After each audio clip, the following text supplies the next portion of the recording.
Yeah, the value that comes out of the hackathon is, in my opinion, what is connecting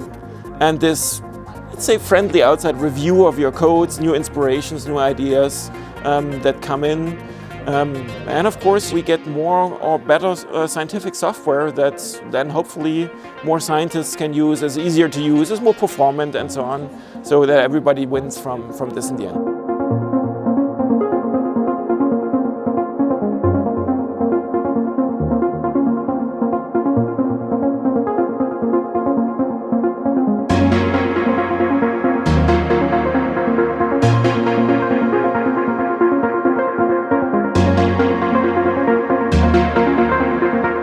So